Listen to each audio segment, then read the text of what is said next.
مشاركة بعض الأبيات الشعرية إلى العالم مسعد بن عبد الله صاحب نسأل الله أن يجعل.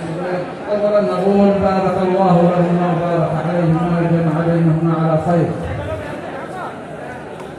بسم الله الرحمن الرحيم.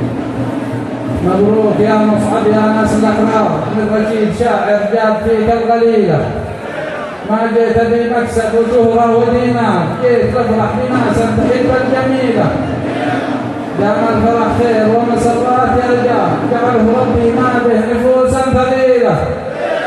مبروك يا أهل العرس كلكم كبار وأصغار، يا عبد الرزاق يا من بعد كرم الرجولة.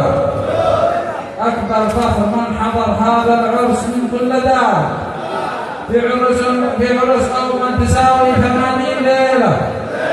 يا هلا يا رجال الوفا سر وجهار، مالي ومال أهل الكبود العليلة.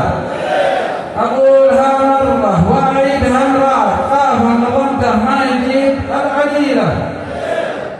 أقولها مرة وأعيدها مرات، خافا نظمته ما يجيب الهزيلة. دعاني أبو مصعب ماليت الأعذار، أغيب عن ربعي عيال القبيلة. ويا رب حرنا على واهج النار، وأدخلنا في جنة طويلة عريضة. ويا رب حرنا على واهج النار، وأدخلنا في جنة عريضة طويلة. يا صاحبي علي محمود مواقيفك كثار، ما أحصي عددها في بيوت كثيرة. شاعر ولي اسمي مع رجال شباب، ولا أجيب غير بيوت حرة أصيلة.